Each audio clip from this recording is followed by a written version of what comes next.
মমতা ব্যানার্জির পার্টিটা যে টুকরো টুকরো হয়ে ভেঙে গেছে, ও আর এই জীবনে কোনোদিন চলবে না। এই সমস্ত মারধর এগুলো আমরা আগেও দেখেছি, আজকেও দেখছি। আর বলছি এক নামে সিট পাওয়ায় না, যারাই কাজগুলো করছে তাদের নামগুলো খালি পুলিশের খাতায় লেখা হচ্ছে, সেটা বড় কথা নয়, তাদের নামগুলো সিপিআইএম এর খাতাটাও লেখা যাচ্ছে। আজকালটাও এই খাতাগুলো চলবে। এদের কথা শুনলাম যারা আক্রমণ করেছে, 12 তারিখ দুপুর 12টা পর্যন্ত এরা তৃণমূল করত, তারপর এরা সমস্ত পার্টি খেয়ে এখন ভালো তৃণমূল হয়েছে, বিজেপি হয়েছে। এদেরকে দোষ দিয়ে লাভটা কি আছে? এরা তো পাড়ার ছেঁচড়া। আগে তৃণমূল করছে, এখন বিজেপি করছে, এরা এখন ভালো তৃণমূল হয়েছে। এরা পাড়ার 2 টাকা তৃণমূল নেতা, এদের দোষ। আরে আমাদের রাজ্যের মুখ্যমন্ত্রী তো একজন ভালো তৃণমূল। আগে তৃণমূল হয়ে মস্তানি করতো, এখন বিজেপি করছে। ওই শুভেন্দু অধিকারী এই ব্যক্তিপুরে দাঁড়িয়ে বলেছিল আমাদের 400 কমরেডকে এই পশ্চিমাঞ্চলে খুন করেছিল মাওবাদীদেরকে দিয়ে। আমাদের 400 কমরেডকে খুন করে এই মেদিনীপুরে দাঁড়িয়ে বলেছিল শুভেন্দু অধিকারী এই মেদিনীপুরের মাটিতে নাকি লাল পতাকা উঠবে না। মেদিনীপুরের মাটিতে লাল পতাকা উঠছে, খালি শুভেন্দু অধিকারী তৃণমূলের পতাকা ফেলে দিয়ে এখন বিজেপির পতাকা নিয়ে নদিয়া অমিত শাহ জুতো পালিশ করছে। এদেরকে আমাদের চেনা আছে, দেখা আছে, কিন্তু এরা পাল্টি খাচ্ছে, বড় কথা নয়। আমি বলছি এই থানার ওসির কথা, কি নাম নাকি তিমির লেট। থানার ওসিকেও বলছি বাপেরও বাপ থাকে। শুভেন্দু দালালি করছেন তো, 4 মে দুপুর 12টা পর্যন্ত মমতা জুতো পালিশ করতেন, এখন শুভেন্দু দালালি করছেন। মমতা সারা জীবন মুখ্যমন্ত্রী থাকেনি, শুভেন্দু অধিকারীও সারা জীবন মুখ্যমন্ত্রী থাকবে না, কিন্তু আপনাকে পুলিশের চাকরিটা করতে হবে। বাপেরও বাপ থাকে, থানা, এসডিপিও, জেলার পুলিশ সুপার, রাজ্যের পুলিশ মন্ত্রী, রাজ্যের আইজি, ডিআইজি, এখানে গিয়ে গল্প শেষ হয়ে যাচ্ছে না। আজ বাদে কাল আমাদের যে কমরেডরা আক্রান্ত হয়েছে, যাদের হাতে আক্রান্ত হতে হয়েছে, আমাদের কমরেডকে যাদের হাতে মার খেতে হয়েছে, তাদের বিরুদ্ধে যে ব্যবস্থা নেওয়ার যদি না নিয়েছেন, তাহলে এই গুন্ডাদের বিরুদ্ধে কি ব্যবস্থা হবে পরের কথা। আপনাদেরকে এখানে দাঁড়িয়ে বলে যাচ্ছি, এই ওসিকে কলকাতা হাইকোর্টে নিয়ে গিয়ে কান ধরে উঠবস করা যাবে। এই দিনের নেট আপনাকে বলছি, কত দালালি করবেন শুভেন্দু করে নিন। এখানকার বিজেপির এমএলএ কোথায়, কত দালালি করবেন করে নিন। এইখানে যারাই মস্তানি করেছে, গুন্ডামি করেছে, আর তাদের কথায় আমাদের কমরেডদের নামে মিথ্যে মামলা দেওয়া হয়েছে। ওনারাই মিথ্যে মামলার কাগজ আজ বাদে কাল এই শিলাবতী নদীতে ভাসাবো আমরা।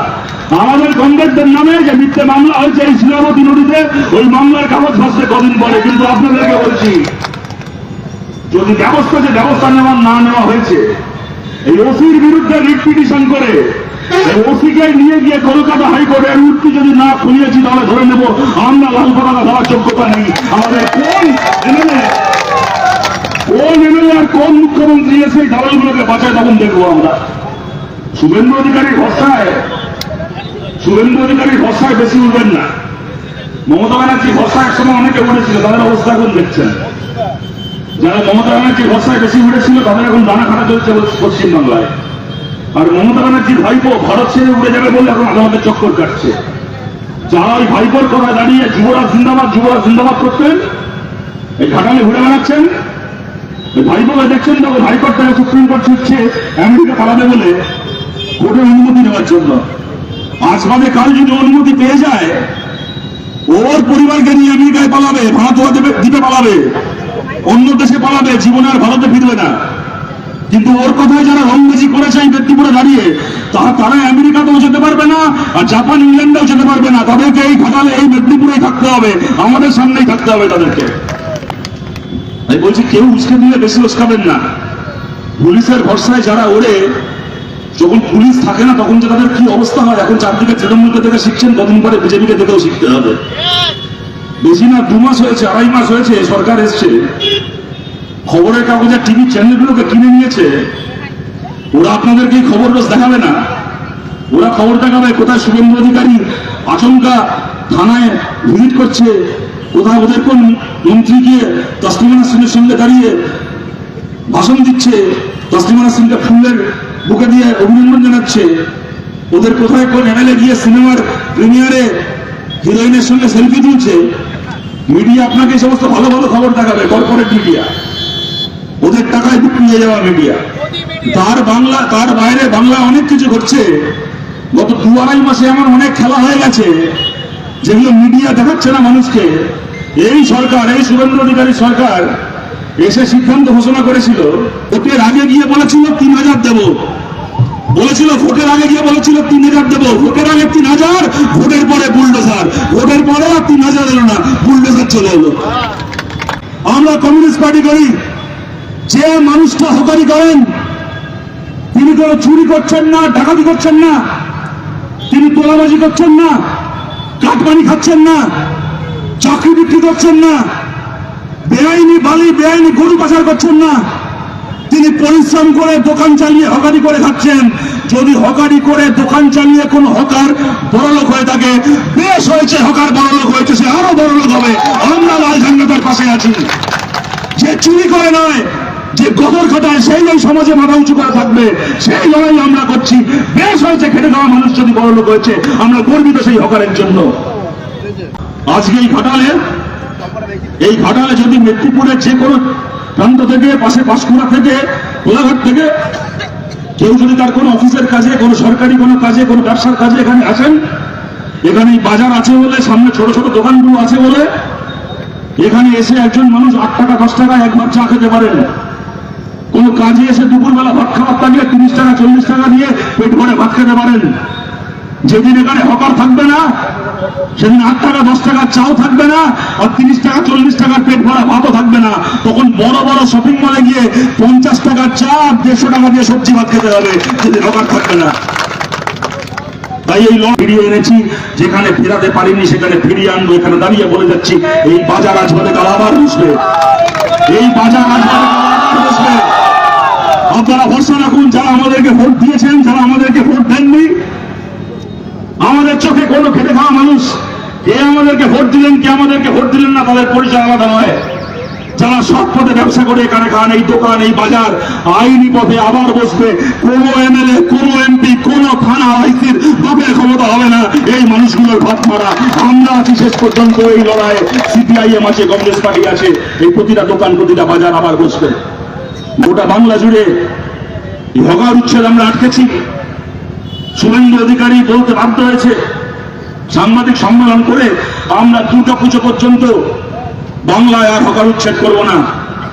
আমরা বলছি খালি এই দুর্গাপুজো পর্যন্ত নয়, এই বিজেপি সরকার যতদিন না নবান্ন থেকে বেরোচ্ছে ততদিন পর্যন্ত এই বাংলায় কোনো হকার উচ্ছেদ হবে না।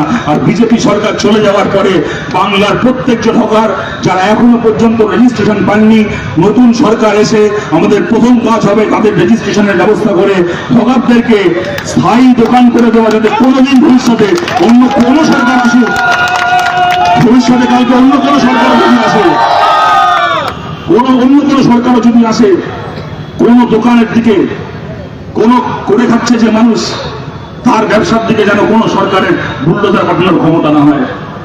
হকার উচ্ছেদ রাখতেছি। 4 নম্বর গোল খেয়েছে শুভেন্দু অধিকারী। 5 নম্বর গুন্ডা দমন আইন। বললো নাকি এমন আইন আনবে বিনা বিচারে 1 বছর পর্যন্ত নাকি লোককে জেলে আটকে রাখবে, ওরা সে আইন আনছে। আবার বলছে, আবার এরা আমাদের গুন্ডা দমন দেখাচ্ছে। এরা কি গুন্ডা চেনাচ্ছে বলুন তো? বিজেপি এমন একটা পার্টি যারা নেতাজি সুভাষচন্দ্র বোসকে গুন্ডা মনে করে।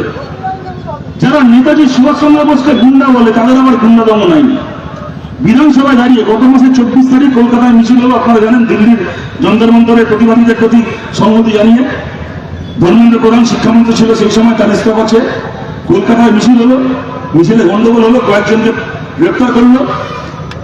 এই গদি মিডিয়া দেখালো শুভেন্দু অধিকারী কি ভালো বিধানসভায় দাঁড়িয়ে ঘোষণা করেছেন গুন্ডা দমন আইনে এদেরকে গ্রেপ্তার করা হচ্ছে। এবার এরা এতদিন জেলে থাকে। গুন্ডা দমন আইন মানে কি? 1 বছর বিনা বিচারে, কোর্টে প্রতিহিত করবে না, বিনা বিচারে সে আটক। বললো এমন শাস্তি দেবো এদেরকে, এতদিন জেলে আটকে রাখবো। এদের সামনের 3 পুরুষ, এদের সামনে 3 পুরুষ মনে রাখবে। দুপুরবেলা দাঁড়িয়ে বিধানসভায় বলল, বিকেলবেলা থানা থেকে, কোর্ট থেকে তাদের বের করিয়ে নিয়ে চলে আসলাম। দুপুরবেলা শুভেন্দু দাঁড়িয়ে বিধানসভায় বলল গুন্ডা দমন আইন দিয়েছি 1 বছর আটকে রাখবো। বিকেলবেলা সবার বের হয়ে গেল। তারপরে কি হয়েছে জানেন? বিধানসভায় দাঁড়িয়ে মুখ্যমন্ত্রী অত পাতলা দিল তো, যে গুন্ডা দমন আইন করেছি, ঢুকিয়ে দেবো, এই করে দেবো, সেই করে দেবো। আবার বলছে এই আইন করেছি তৃণমূলের চোর আর সিপিএম এর গুন্ডাদের বিরুদ্ধে ব্যবস্থা নেবো বলে। 15 বছর যারা তৃণমূলের চোর ছিল, 34 বছর যারা সিপিএম এর গুন্ডা ছিল। আরে ভাই, 15 বছরের মধ্যে 10 বছর তো আপনি নিজেই তৃণমূলের চোর ছিলেন, ক্যামেরার সামনে পয়সা খাওয়া চোর। ও নাকি আমাদের বিরুদ্ধে ব্যবস্থা নেবে। আমরা বললাম যে আমরা আদালতে যাবো, মামলা করবো। আমরা হারিয়ে বলেছিলাম, আমরা চ্যালেঞ্জ দিয়েছিলাম, আর শুভেন্দু তো বাচ্চা ছেলে, নরেন্দ্র মোদী আইন এনেছিল, ইলেকট্রাল বন্ডের আইন, পয়সা খাওয়ার আইন, আপনাদের মনে আছে তো? আইন ছিল ইলেকট্রাল বন্ডে যত ইচ্ছে পয়সা খাবো। আমরা বলেছিলাম মোদীর আইন বাতিল করাবো, নরেন্দ্র মোদীর আনা আইন বাতিল করিয়েছি আমরা, ইলেকট্রাল বন্ডের আইন। শুভেন্দু তো বাচ্চা ছিল, ওর আবার আইন কি? আমরা বলেছিলাম এই আইন বাতিল করাবো। আমরা গুন্ডা দমন, এই কালা আইনের বিরুদ্ধে আদালতে মামলা করেছিলাম। আজকে দুপুরের কথা বলছি, পশ্চিমবঙ্গ সরকারের পক্ষ থেকে, শুভেন্দু অধিকারীর পক্ষ থেকে আদালতে কান ধরে বলা হয়েছে এই আইন আমরা এমনি বলেছি, এই আইন আমরা পশ্চিমবাংলায় লাগু করিনি, দয়া করে কোনো নির্দেশ দেবেন না, আমরা এই আইন পশ্চিমবাংলায় লাগু করিনি। এই আইন এখন ওপর থেকে উপর থেকে সই হয়ে আসেনি, আজকে দুপুরবেলা কান ধরে আদালতে বলেছে। আমরা তাই বলছি, এতগুলো উদাহরণ দিলাম এই কারণে, এই আইসিকে, এই ওসিকে বলার জন্য, এই পিবিলেটকে বলার জন্য যে পশ্চিমবঙ্গ সরকার 2 মাসে 5টা জল খেয়ে গেছে হাইকোর্টে। পশ্চিমবঙ্গ সরকার 2 মাসে 5বার থাপ্পড় খেয়ে গেছে হাইকোর্টে। আপনারা ছোট থানা, ছোট ওসি অত উঠবেন না, আইন মেনে আইনের কাজটা করুন। আর না হলে যখন আদালতে গিয়ে উঠতে টান করবে, তখন কোন বিজেপির নেতা মন্ত্রী বাঁচাতে আসবে না। যেমন দেখেছেন তো, তৃণমূলের চোরগুলোকে এমন কেউ বাঁচাতে আসে না। আর বিজেপির গুন্ডাগুলোকেও বলছি, বিধানসভার মধ্যে কতগুলো বকলেস করা বিরতি পেয়ে গেছে। বাবুর বাড়ির কুত্তার গলায় বকলেস থাকে যেরকম, সেরকম বিধানসভায় কতগুলো বিরতি হয়েছে। ঋতুব্রত ব্যানার্জি আর এখানকার শিউলি সাহা ভোটের আগে বড় বড় কথা বলতো, সিপিএম কে ভোট দেবে না, সিপিএম বিজেপি দালালি করে, সিপিএম আগে রাম পরে বাম, আমরা রাম বাম পার্টি, আমরা তৃণমূল, আমরা বিশাল বিজেপি বিরোধী, আমাদের ভোট দাও। এখানে ঘাটালের দেব এমপি হয়েছিল, ওদিকে শিউলি সাহা, হ্যাঁ এখনো আছে এমপি, ওদিকে শিউলি সাহা এই জেলার। তারপর ওদিকে ঋতুব্রত ব্যানার্জি থেকে ববি হাকিম থেকে শুরু করে মদন মিত্র, তো অনেক বড় বড় নেতা, অনেক বড় বড় ডায়লগ শুনেছিলাম। বাবুর বাড়ির কুত্তার গলায় যেরকম বাবুর বকলেস থাকে, তেমন এখন এদের গলায় এখন শুভেন্দুর বকলেস আছে। বকলেস করা বিরোধী হচ্ছে সব কথা। এখন শুভেন্দু উঠতে বসলে উঠবে, বসতে বললে বসবে। 80টা এমএলএ নিয়ে বিধানসভার মধ্যে, বিধানসভার 80টা এমএলএ নিয়ে, লোকসভা রাজ্যসভা মিলিয়ে 42টা এমপি নিয়ে ওই পার্টিটা গলায় কুত্তার বকলেস করে শুভেন্দুর পায়ে বসে আছে। আমরা বিধানসভায় 1জন এমএলএ নিয়ে মাথা উঁচু করে রাস্তায় লড়ে যাচ্ছি, এবং লড়ে যাবো সরকারকে না তাড়ানো পর্যন্ত আমরা লড়ে যাব। এবং আপনাদেরকে বলছি, এই লড়াই আমরা জিতব। ওদের সরকার বলতে তাড়াতাড়ি শোনাতে পারে, সবে সরকারটা এসছে, কিন্তু পশ্চিমবাংলার বিজেপি সরকারের বয়স এখন 2.5-3 মাস হয়েছে, কিন্তু পশ্চিমবাংলায় মোদী সরকারের বয়স 15 বছর হয়ে গেছে। মোদী সরকারের এখন এক্সপায়ারি ডেট চলে এসছে, ওই সরকারের এখন যাওয়ার সময় হয়ে গেছে। গোটা দেশ জুড়ে আপনারা সবাই দেখতে পাচ্ছেন। কদিন আগে বাকিপুরের ভোট হলো, আমাদেরকে নিয়ে বলতো, যখন আমরা ভোটে হাঁটতাম, বলতো সিপিএম এর নেতারা নিজের পাড়ার বুঝে জিততে পারে না, ওরা আবার কি রাজ্যে ক্ষমতায় আসবে, আমাদেরকে নিয়ে বলেছে। কদিন আগে দেখলাম এই শুভেন্দু অধিকারী বিধানসভায় বলছে মমতা ব্যানার্জিকে নিয়ে, যে মমতা ব্যানার্জিকে আমি কলকাতায় ওনার বাড়ির ওয়ার্ড 73 নম্বর ওয়ার্ডে ভোটে হারিয়েছি। নিজের বাড়ির ওয়ার্ডে মমতা ব্যানার্জি আমার কাছে হেরে গেছে, জিততে পারেনি। মমতা ব্যানার্জি নিজের বাড়ির বুথ, মেট্রো স্টেশনের বুথ, আমি মমতাকে হারিয়েছি, মমতা জিততে পারেনি। ওর নিজের বাড়ির বুথে আমার কাছে হেরে গেছে। কদিন আগে শুভেন্দু বললো, দেখলেন তো আপনারা। আপনাদের বলছি, বিহারের বাকিপুরের কথা জানেন, বিজেপির সভাপতি, গোটা দেশের সভাপতি নীতিন নবীন, তার নিজের বিধানসভা কেন্দ্র, একদিন সে এমএলএ ছিল, এখন সে ছেড়ে গেছে, তাই সেখানে বাই ইলেকশন হলো। রাজ্যে বিজেপি সরকার, বিজেপির সর্বভারতীয় সভাপতি, গোটা দেশে বিজেপির সবচেয়ে বড় নেতা, তার নিজের বিধানসভা কেন্দ্র, সেখানে তার নিজের পাড়ায় নীতিন নবীনের নিজের বাড়ির বুথে এবার বিজেপি গোহারা হেরে গেছে। গোটা দেশের বিজেপির নেতা, গোটা দেশের বিজেপির সভাপতি তার নিজের বুথে বিজেপি গোহারা হেরে গেছে, সেখানে প্রশান্ত কিশোর জিতেছে। মধ্যপ্রদেশ আর একটা বিজেপি শাসিত রাজ্য, সেখানে দাঁতিয়াতে আপনারা দেখলেন একসঙ্গে উপনির্বাচন হলো, রাজ্যে বিজেপি সরকার, বিজেপি মুখ্যমন্ত্রী, বিজেপি হারলো, ওখানে কংগ্রেস জিতল। গুজরাট মোদীর নিজের রাজ্য, সেখানে মঞ্জলপুর বলে একটা বিধানসভা কেন্দ্র, সেখানেও একসঙ্গে ভোট হলো, বিজেপি জিতলো সেখানে। মোদী অমিত শাহ নিজের রাজ্য গুজরাট, গতবারের থেকে 9% ভোট কমে গেল বিজেপির। গতবার যা ভোট পেয়েছিল তার থেকে 9% কম ভোট পেল। এবার বিজেপি হাঁটতে হাঁটতে কানের পাশ দিয়ে জিতলো, পরের বার হারবে ওখানে। গোটা দেশে বিশেষ করে হিন্দি বেল্টের রাজ্যগুলোতে যেখান থেকে একসময় বিজেপি ছেটিয়ে সিট পেত, সেই সমস্ত রাজ্যে এখন বিজেপির ডেথ সার্টিফিকেট লেখা হয়ে গেছে। যেখানে ভোট হচ্ছে বিজেপি গোয়ারা হারছে। সবাই বুঝতে পারছে বিজেপির সরকার বেশি দিন নেই। দিল্লি যন্তর মন্তরের প্রতিবাদ আপনারা দেখলেন। প্রথমে বলল আমি শিক্ষামন্ত্রীকে পদত্যাগ করাবো না, আমার দপ্তরের এটা মোদীর সরকার, আমাদের সরকারে কোনো পদত্যাগ হয় না, আমার শিক্ষামন্ত্রী পদত্যাগ করবে না। আন্দোলন হলো, পাত্তাই দিল না প্রথমে। তারপরে যখন দেখলো পাত্তা না দিলে বেড়ে যাচ্ছে, তখন পুলিশ পাঠিয়ে লাঠিচার্জ করলো। কাশ্মীরে সন্ত্রাসবাদীদের উপর যে পেলেট গান চলার কথা, দিল্লিতে যন্তর মন্তরে 16, 17, 18 বছর বয়সী ছাত্রছাত্রীদের উপর সেই পেলেট গান চালালো। পেলেট গান, ছড়া বন্দুক চালালো, সারা শরীর পেলেট গুলিতে বিদ্ধ হলো। কাদের? ছোট ছোট ছাত্রছাত্রীদের। তারা কি চেয়েছিল? তারা স্বচ্ছ পরীক্ষা ব্যবস্থা চেয়েছিল। তাদেরকে পেলেট গান দিয়ে মারা হলো, পঙ্গু প্রতিবন্ধী করে দেওয়া হলো মেলে। তাতেও হলো না, বিক্ষোভ করার দেশে ছড়িয়ে গেল। ভেলা থুতু চাটতে হলো মোদীকে, মোদীর মন্ত্রীকে। আগের দিন রাত অব্দি বলেছিল এটা মোদীর সরকার, এখানে ইস্তফা হয় না। পরের দিন সকালবেলা হাত জোর করে ইস্তফা দিয়ে ন্যায় ছুটিয়ে পালাতে হলো মোদীর মন্ত্রীকে। এই ভারতে মোদী হারলো, ছাত্ররা জিতলো। তারপরে দেখি মোদী নাকি আবার নতুন একটা কায়দা হয়েছে এখন। আগে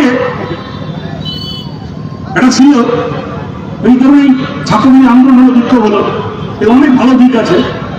বিজেপির এই যে অহংকার, মোদীর অহংকার, যে আমি ক্ষমতায় আছি, আমি প্রধানমন্ত্রী বলে আমি যা বলবো তাই হবে, কারোর কথা শুনবো না, কারোর কোনো দাবি মানবো না, কিছু করবো না। ওদের অহংকার ভাঙলো, সবকিছু হলো, অনেক ভালো কিছু হলো। এবার বিরাট সমস্যা হলো এই আন্দোলনটার ফলে। কি বলুন তো, জবে থেকে ভারতের যুব সমাজ এই লড়াইটা লড়লো এবং লড়াইটা জিতলো, তবে থেকে একটা অদ্ভুত ব্যাপার হয়েছে। এখন রাত হলেই দেখবেন মোদী ফ্রন্ট ক্যামেরা নিয়ে মোবাইলের, মোদী এখন মদন মিত্র হয়ে যাচ্ছে। আগে যারা মদন মিত্র মালকে ফেসবুক লাইভ করতো, রাত হলেই হাতে মোবাইল নিয়ে নমস্কার মদন মিত্র লাইভে আছি। এখন নতুন নাটক শুরু হয়েছে। মোদী এখন রাত হলেই হাতে মোবাইল নিয়ে ফ্রেন্ডস আমি মোদী তোমাদের সঙ্গে কথা বলতে চলে এসেছি বলে রাত্রিবেলা নাটক করতে শুরু হয়। সেখানে দেখি একদিন থেকে মোদী কদিন আগে বলছে যে ফ্রান্স যন্তর মন্তরে যারা গালাগাল দিয়েছে আমাকে, আমি তাদের সবাইকে ক্ষমা করে দিচ্ছি।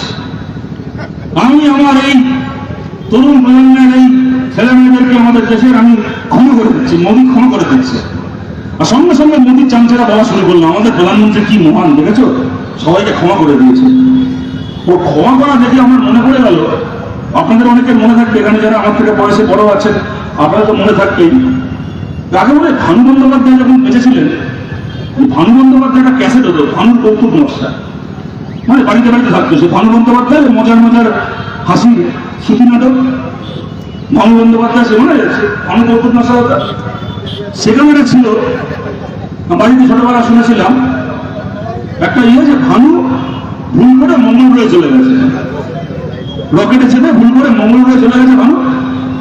রকেট থেকে বেরিয়ে দেখে আমি অন্য গ্রহে চলে এসেছি, কেউ কোথাও নেই। হঠাৎ করে ওখানে লোকের সঙ্গে দেখা হয়েছে ভানুর, সে মঙ্গল গ্রহে থাকে, তার নাম হচ্ছে মঙ্গলদা, মানে তার নাম মঙ্গল, ভানু তাকে মঙ্গলদা বলে বলছে। এবার তার সঙ্গে ভানুর কথোপকথন সংলাপ, ওটাই মজাটা। তো সেখানে এই কথা বলতে বলতে সেই মঙ্গলদা ভানুর কাছে পৃথিবীর খবর নেই, তোমাদের ওখানে জিনিসপত্রের দাম এখন কেমন, বাজার দোকানের অবস্থা কেমন, কি অবস্থা ইত্যাদি, খেলাধুলো কেমন, রাজনীতি কেমন, করতে করতে মঙ্গলদা এবার ভানুকে জিজ্ঞেস করছে তোমাদের ওখানে এখন পৃথিবীতে ধর্মের অবস্থা কেমন, ধর্ম সম্পর্কে কিছু বলো। তো ভানু মঙ্গলদাকে উত্তরে বলছে কি বলবো আপনাকে মঙ্গলদা, ধর্মে আমরা 1 নম্বর, ক্ষমা পরম ধর্ম, ক্ষমা পরম ধর্ম। তাই পৃথিবীতে যে যে দেশ আমাদের থেকে বেশি শক্তিশালী তাদেরকে আমরা সবসময় ক্ষমা করে দিই। মোদির এই ফেসবুক লাইভ থেকে আর ইনস্টাগ্রামের ভিডিও দেখে আমার এই ভানু বন্দ্যোপাধ্যায়ের সংলাপ মনে পড়ে গেল, যাদের জোর আমাদের থেকে বেশি তাদেরকে আমরা ক্ষমা করে দিই। আরে মোদি, আপনি ভারতের যুব সমাজকে ক্ষমা করছেন কারণ আপনি বুঝে গেছেন ভারতের যুব সমাজের জোর আপনার থেকে অনেক অনেক অনেক বেশি। আরে আপনি কে ক্ষমা করান? আপনি কোন হরিদাস পাল? ক্ষমা তো যে চেপে শুয়ে করে। আপনি তো পরাজিত, আপনি তো হেরে গেছেন। আপনি তো গোহারা হেরেছেন এই লড়াইয়ে। ভারতের যৌবন জিতেছে, ভারতের যুব সমাজ জিতেছে। আপনার মন্ত্রীদের নামের আগে প্রাক্তন বসা শুরু হয়েছে। আজকে ধর্মেন্দ্র প্রধানের নামের আগে প্রাক্তন বসেছে, এরপরে নীতিন গডকরি, অমিত শাহ নামের আগে প্রাক্তন বসবে, তারপরে আপনি নরেন্দ্র মোদী, আপনার নামের আগে আজ থেকে 3 বছর পরে প্রাক্তন বসবে। আপনি আর ভারতের প্রধানমন্ত্রী থাকবেন না, প্রাক্তন প্রধানমন্ত্রী হবেন।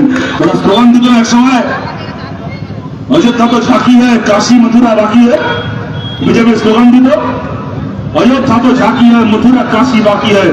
আমরা বলছি আরে ধর্মেন্দ্র তো ঝাঁকি হয়, अभी नरेंद्र বাকি হয়। এরপরে নরেন্দ্র মোদীকে ইস্তফা দিয়ে পালাতে হবে। সেই লড়াই গোটা ভারতে লড়া হচ্ছে। এই লড়াই আপনাদের সবাইকে আমাদের পাশে চাই। এই লড়াই আমরা লড়বো, এই লড়াই আমরা জিতবো। যত মানুষের নাম এখানে আমি শুনছিলাম, এখানে অশোকদা বলছিলেন গোটা বাংলা জুড়ে হয়েছে। এখানে নাকি একটা গ্রামে 421 জন আমাদের সহনাগরিকের নাম এসআইআর এর নাম করে ভাব দেওয়া হয়েছে। 491 জন, 491 জন মানুষের নাম এসআইআর করে বাদ দেওয়া হয়েছে জায়গায় জায়গায় গোটা রাজ্য জুড়ে। ভোটের আগে তৃণমূলের নেতারা এসআইআর এসআইআর করে অনেক লাফিয়েছিল। ভোটের পরে দেখছেন এখন ওদের নিজেদের এসআইআর হয়ে গেছে, সবাই এখন বিজেপির পায়ে গিয়ে পড়েছে। গোটা রাজ্য জুড়ে প্রতিটা জেলায় আমাদের পার্টির উদ্যোগে এসআইআর ক্যাম্প চলছে। এখানেও নিশ্চয়ই হয়েছে, কয়েকদিনের মধ্যে নিশ্চয়ই হবে। আইনজীবীরা থাকবেন আমাদের এসআইআর ক্যাম্প করে। প্রত্যেকজন মানুষ যাদের এখনো অবধি অ্যাপিল বকেয়া রয়েছে, সেই প্রত্যেকজন মানুষের নাম এসআইআর তালিকায় আমরা ফিরিয়ে আনবো। প্রত্যেকজন মানুষকে আমরা ভোটার তালিকায় ফেরাবো। কিন্তু এখানেই শেষ নয়। আপনাদের বলছি, এই বিজেপির আমলে এরা আমাদেরকে অনেক ওই ক্ষতিপূরণ উসুল করার গল্প শোনাচ্ছে। মিটিং করতে গিয়ে, মিছিল করতে গিয়ে কোথাও যদি বাস ভাঙে, কোথাও যদি সরকারি সম্পত্তি ভাঙে, পুলিশের জিপ ভাঙে, তাহলে ক্ষতিপূরণ নাকি আদায় করা হবে, সম্পত্তি বাজেয়াপ্ত করে, সম্পত্তি নিলাম করে। আমরা বলছি এখানে দাঁড়িয়ে এই প্রশ্ন নিয়ে, এবং এটা খালি আমরা এই সবাই দাঁড়িয়ে বলছি তাই নয়, এই প্রশ্ন নিয়ে আমরা সুপ্রিম কোর্ট অব্দি যাবো। আমাদের পার্টির পক্ষ থেকে আমরা লড়াই করবো। আজকে একজন মানুষের নাম ছিল ভোটার তালিকায়, এসআইআর করে তার নাম কেটে দেওয়া হলো। সে অ্যাপিল করে তার নাম ফেরাতে পারলো না, তাকে ট্রাইব্যুনালে যেতে হলো। তারপরে ট্রাইব্যুনাল হয়েছে চোকাতে, তাও তো এখান থেকে ঘাটাল থেকে কলকাতায় চোকা যাওয়া তাও 3-4 ঘন্টার রাস্তা। যার বাড়ি কোচবিহারে, যার বাড়ি মনে করুন হুগলি সীমান্তে, যার বাড়ি পুরুলিয়ায়, ঝাড়খণ্ড বর্ডারে, তাদেরকেও এখন কলকাতার জোগায় গিয়ে ট্রাইব্যুনালে অ্যাপিল করতে হচ্ছে। ওখানে বাড়ি ভাড়া করে, লজ ভাড়া করে থাকো, খাওয়া দাওয়া করো। একবারে নয়, দুবার নয়, 3 বার, 3 দিন পরে বলবে যে 5 দিন পরে এসো, হিয়ারিং এ যাও। কাজকর্মের ক্ষতি। এসআইআর থেকে নাম বাদ গেলে বিজয়দা বলছিল বলার সময়, রেশন থেকে শুরু করে পাসপোর্ট আটকে যাচ্ছে, হাজারটা সরকারি প্রকল্প থেকে নাম কাটা যাচ্ছে। সবচেয়ে বড় কথা, একটা সামাজিক অসম্মান। কেউ এসে বলছে বাংলাদেশি, পাকিস্তানি, তোমার দেশ থেকে দাঁড়িয়ে দেবো, এই করে দেবো, এইসব চলছে। এই যে চলছে এত কিছু হয়রানি, তারপরে যদি দেখা যায় যে ট্রাইব্যুনাল থেকে সেই মানুষটার নাম আবার ফিরে এলো ভোটার তালিকায়, তাদের কি প্রমাণ হয়? তাতে কি প্রমাণ হয় যে এই যে মানুষটার নামটা বাদ গেছিল, কাটা গেছিল, অন্যায়ভাবে কাটা গেছিল, সে ভারতের বৈধ ভোটার, সেই কারণেই তার নামটা ফিরে আসলো? তাহলে আমরা এই প্রশ্ন নিয়ে সুপ্রিম কোর্ট অব্দি যাবো। আমার নাম এসআইআর থেকে কাটা যাওয়ার পরে আমাকে এত হয়রানি, আমি ভোট দিতে পারলাম না, আমার সরকারি প্রকল্প থেকে নাম কাটা গেল, আমার পাসপোর্ট আটকে গেল, আমার আর্থিক ক্ষতি হলো, আমাকে সামাজিক অসম্মানে করতে হলো, হুমকি পেতে হলো। তারপরে যে প্রমাণ হচ্ছে যে আমার নামটা অন্যায়ভাবে কাটা গেছিল, তাহলে চিফ ইলেকশন কমিশনারের মাইনে কেটে, চিফ ইলেকশন কমিশনারের সম্পত্তি বাজেয়াপ্ত করে কেন এই মানুষগুলোকে ক্ষতিপূরণ দেওয়া হবে না? এই প্রশ্ন নিয়ে আমরা সুপ্রিম কোর্ট পর্যন্ত যাব এবং এই লড়াই আমরা লড়বো গোটা বাংলা জুড়ে। এই দোকান ভাঙা থেকে শুরু করে, এটা মিউনিসিপ্যালিটি এলাকা, আশপাশে যত পঞ্চায়েত এলাকা আছে আপনারা জানেন, পঞ্চায়েত এলাকায় 3 দিন হলো সিদ্ধান্ত হয়েছে। এখানেও আপনারা অনেকে বাসিন্দা আছেন যারা পঞ্চায়েত এলাকা থেকে এখানে এসছেন, আমাদের মিটিংয়ে, আমাদের সমাবেশে এসছেন। বাড়ির যে ট্যাক্স ছিল বছরে 233 টাকা, সেই ট্যাক্সকে বাড়িয়ে করে দেওয়া হলো 1200 টাকা। 1 লাখে 233 টাকা থেকে 1200 টাকা। অন্নপূর্ণা ভান্ডারের নাম করে 50 লক্ষ মা বোনের নাম কেটে দেওয়া হলো সরকারি প্রকল্প থেকে। গোটা রাজ্য জুড়ে দোকান ভাঙা হচ্ছে, বাজার ভাঙা হচ্ছে, মানুষের ঘর বাড়ি ভাঙা হচ্ছে গোটা রাজ্য জুড়ে। এই 2023 সালে গ্রুপ সি গ্রুপ ডি পরীক্ষা নোটিফিকেশন হয়েছিল, 2024 সালে পরীক্ষা হয়েছিল, আজকে 2026 সাল শেষ হতে চললো, এখনো পর্যন্ত সেই নিয়োগ হলো না। নিয়োগের উচ্চবাচ্য নেই। শিক্ষামন্ত্রীর কাছে যাচ্ছে ছেলে মেয়েরা, শিক্ষামন্ত্রী বলছে যত তাড়াতাড়ি বাড়ি করবো, যত তাড়াতাড়ি বাড়ি করবো, কত তাড়াতাড়ি কেউ জানে না। এই যা চলছে রাজ্য জুড়ে, ওরা ফাঁকা মাঠে এগুলো করবে, এ হতে দেওয়া যাবে না। তৃণমূল বিক্রি হয়ে গিয়ে থাকতে পারে, আমরা বিক্রি হয়নি, আমরা লড়াই করছি। তৃণমূলের কতগুলো চোর ছেঁচোর, ওরা ভালো তৃণমূল হয়েছে। শুভেন্দু অধিকারী জেনে রাখুন, মাঝে মধ্যে বিধানসভায় দাঁড়িয়ে আর কিছু পুলিশকে দিয়ে আমাদের নেতাদের নামে কেস করিয়ে আমাদেরকে যে পুলিশের ভয় দেখাচ্ছেন, জেলের ভয় দেখাচ্ছেন, এটা চোখ রাঙানি তৃণমূলের চোরগুলোকে দেবেন, যারা 15 বছর ধরে চুরি করেছে, কোটি কোটি টাকা সম্পত্তি বানিয়েছে, কারোর নামে ধর্ষণের কেস, কারোর নামে খুনের কেস চলছে। এখানেই আমাদের কমরেডদেরকে যারা মেরেছিল তাদের মধ্যে একজন শুনলাম এর আগে একটা বাচ্চা মেয়েকে, নাবালিকাকে ধর্ষণ করে জেল খেটে এসছে, ওরা এখন বিজেপির রত্ন হয়েছে। যাদের নামে এইসব কেস কামারি আছে তাদেরকে পুলিশের ভয় দেখাবেন, তাদেরকে গুন্ডা দমন আইনের ভয় দেখাবেন, দেখবেন আপনার সামনে ল্যাচকুটি ওরা ভালো তৃণমূল হয়ে যাবে। তৃণমূলের চোরগুলো ভালো তৃণমূল হয়েছে। আমরা সিপিএম করি, আমাদের কোনো দায় নেই শুভেন্দু আপনার সামনে ভালো সিপিএম হওয়ার। আমরা বিজেপির জন্য খারাপ সিপিএম ছিলাম, খারাপ সিপিএম আছি, খারাপ সিপিএমই থাকবো, কিন্তু বিজেপিকে 1 ইঞ্চি জমি আমরা বাংলা মাটিতে ছাড়ছি না। আমার কথাকে আমি আপনাদের সামনে শেষ করছি এইটা বলে, ওস্তাদের মাস শেষ রাতে 1 মাসে তো শীত পালাবে না। যেরকম বললাম, যে ব্যবস্থা নেওয়ার যদি এই ওসি এই 3 লেট সেই কাজ না করেছে, তাহলে ওসির সঙ্গে যা আইনি বোঝাপড়া করার আমরা আমাদের মতো করে নেব। তার বাইরে সে মামলা মোকদ্দমা কেস কামানি যে করছে, আপনাদেরকে একটা কথা বলি, আমরা তৃণমূলের লোকেদের মধ্যে চুরি করে, খুন করে, ধর্ষণ করে জেলে যাব না। তার মানে এই নয় যে আমরা আমাদের জেলে যাওয়ার সম্ভাবনা নেই। জেলে যেতে হতে পারে, আমাদের লায়ক-আলী এখন জেলে আছে, আমাদেরকেও জেলে যেতে হতে পারে। এই বাজার উচ্ছেদ করা হয়েছে, কারণ আটকাতে লড়াই করছে, আমাদের নামে মামলা করা হয়েছে, এখানে উত্তম দাদের নামে মামলা করা হয়েছে, জেলে যেতে হতে পারে। এইটুকু বলছি, এই হকার উচ্ছেদ, দোকান উচ্ছেদ আটকাতে গিয়ে, মানুষের ঘর বাড়ি ভাঙা ঠেকাতে গিয়ে, বিজেপির এই গরিব মারা বুলডোজার গাছের বিরুদ্ধে লড়তে গিয়ে যদি আমাদেরকে জেলে যেতে হয়, জানবেন মাথা নিচু করে নয়, মাথা উঁচু করে হাসতে হাসতে জেলে যাব। আর যেদিন জেল থেকে বেরোবো, জেল থেকে বেরিয়ে নিজের বাড়িতে যাব না, জেল থেকে বেরিয়ে আবার যেখানে বিজেপি সরকারের বুলডোজার চলবে, ওই বুলডোজারের সামনে গিয়ে আবার দাঁড়াবো। ওইটা করার জন্য আমরা কমিউনিস্ট পার্টি করি। কমিউনিস্ট পার্টি লড়াই ছিল, আছে, থাকবে। আপনারা সবাই ভালো থাকবেন। নমস্কার।